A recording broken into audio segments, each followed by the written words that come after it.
Morning, children. Yesterday I explained about the meaning and need to learn history and also explain about history, prehistory, time, dates, and centuries. Today I will explain about the different sources for the study of history. The main sources of information for prehistory. Prehistory means the time period before human learned to write. It is different sources. And history is the written account of the event, that is known as history. So both have the different sources. Okay, so the prehistory before human learned to write is known as archaeology. And the history, the main source of information for prehistory is archaeology. And the different sources to learn history is manuscript, inscription, coins, and seals. So these are the main sources to learn or to study history. What are the main sources? They are manuscript, inscription, coins, and seals. And the sources of prehistory is archaeology. Okay, so first one is archaeology. Archaeology is the study of the remains of human life in the past. Archaeology. What is archaeology? Archaeology is the study of remains of human life in the past.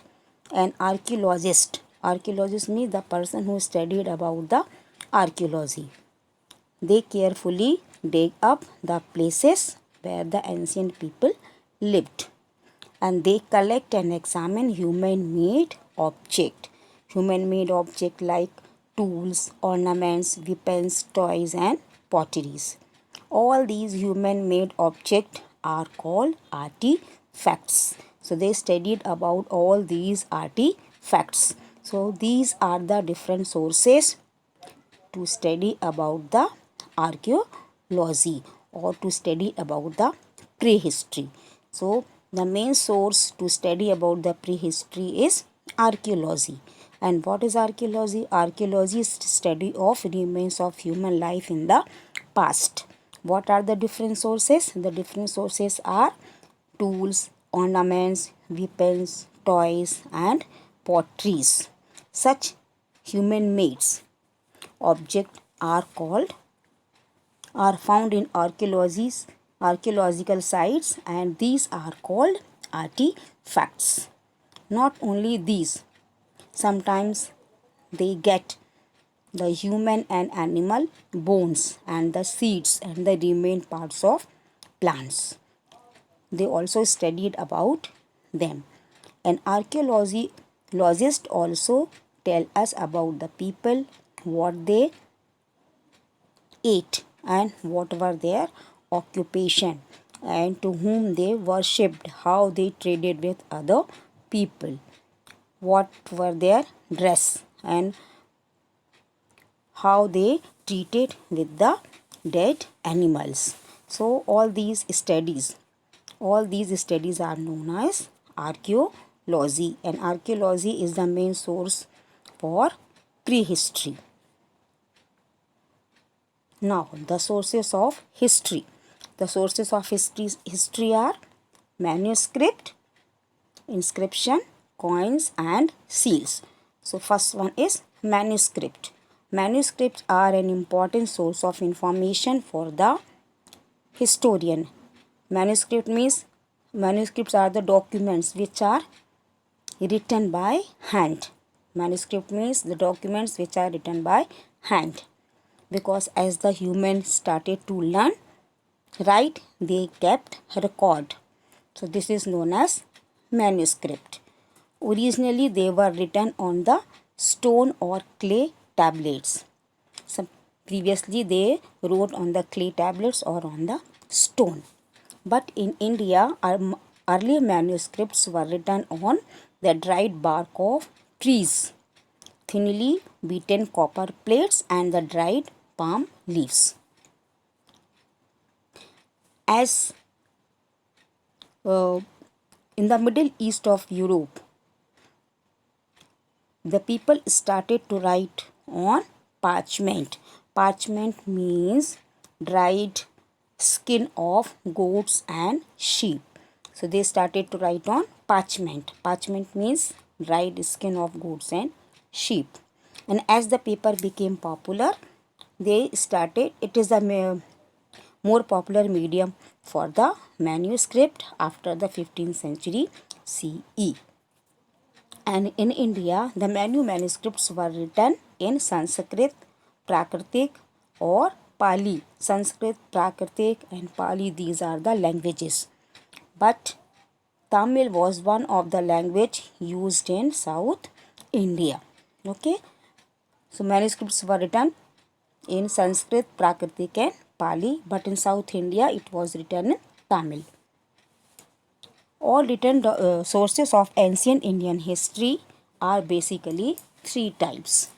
Okay, these are all the ancient Indian history basically are of three types: religious literature, secular literature, and account of travelers. These are the written sources. These are the written sources of ancient India. What are the three? What are the three types? Religious literature, religious literature, secular literature, and account of travelers. So first one is religious literature. Religious literatures are like Vedas, Ramayans, and Tripitakas. They provide a wealth of knowledge about an Indian ancient past. When we read these books, historians are able to understand the nature of society, religion, and politics at that time, how the people lived. The Vedas gave historian information about a period of history about which nothing was known, coming of the Aryans to India around 1500 BCE.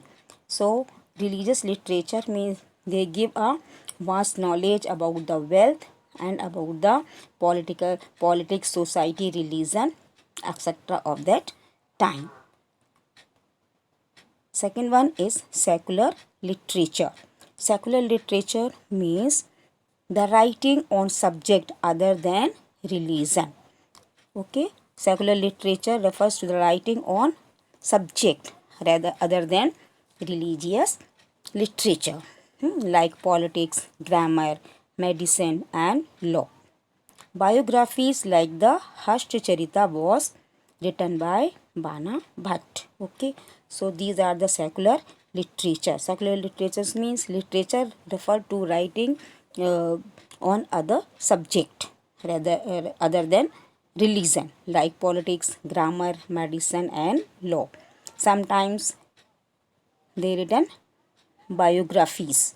The famous biographies is Harshcharita, written by Bana Bhatta in 8th century CE, and sometimes written in politics also. The main uh, book, secular literature, which was written by Kautilya. It was Arthashastra. So Arthashastra written by Kautilya of the 4th century CE, and it is based on the government economic policies and the military strategies. Third one is travelers account. Sometimes the travelers came to India and they left their account. They also wrote something about the condition of state, country, etc. and they left. So account left by travelers are also an important source of information for historian. The people came from different parts of the world and they visited to India and various times. Like Huan Sang visited India during the rule of Harsha in the 7th century, and account that he left behind is an accurate description for Central and South Asia. Megasthenes, also a Greek ambassador, he came in the court of Mauryan king Chandragupta. He wrote description of Mauryan rule in his book Indica. and this writing are especially precious as there are very few written sources of information for this period of Indian history. Now, next one is inscription. Inscription are the words written or engraved on rocks. Sometimes you are visiting in other places and you see there's something written on the rocks or the pillars. That is known as inscription. Inscriptions are the words written or engraved on rocks, pillars, and walls of temple, palaces, forts, etc. All these things also tell us about the victories of rulers in battle, how they dominate, made by people or rulers to temples. Okay, so in this process of reading or understanding the script used in inscription is known as decipherment. What is decipherment? Decipherment is a process of reading and understanding the script used in inscription is known as decipherment. And the study of inscription is known as epigraphy. Okay, the study of inscription is known as epigraphy, and the process of reading and understanding the script used in inscription is known as decipherment. The next one is coin, and some of the most famous inscription of Indian history are edicts of Emperor Ashoka carved into caves, into pillars and rocks. They are found all over the country. Next one is coin and seal. The coins and seals are also important source of information for historian. Coins were issued by the rules of the country to enable people to buy goods and services. Still, we are using coins for buying and selling things. In each coin, some informations are given in which year the coin is issued, who issued. All these informations we can get from the coins. Sometimes in that coins we can see the name of the king and the year in which the coin was issued were engraved. All things are engraved on the coin. And some coin also had the battle sense. Sometimes in the coins faces of kings and queens and the senses from the life of the ruler engraved on them. Coins were made of different metals. In ancient time, the coins were made of different metal like gold, silver, copper, etc. And the study of coin is known as numismatic. Okay, the study of coins is known as numismatic. What is numismatic? Study of coins. An historian use this information to find on coins to counter check facts. Next, seal. Seal like those found in Indus Valley civilization. Sides often show animal and figure of god. They also contain inscription from which archaeologists can get information it deciphered. Study the seal shown here. What conclusion you can see? So here these are the different sources we can study about the history. So today we learn the different sources for the study of history. The main sources of information for prehistory is archaeology, and the different sources of history is manuscript, inscription, coins and seals.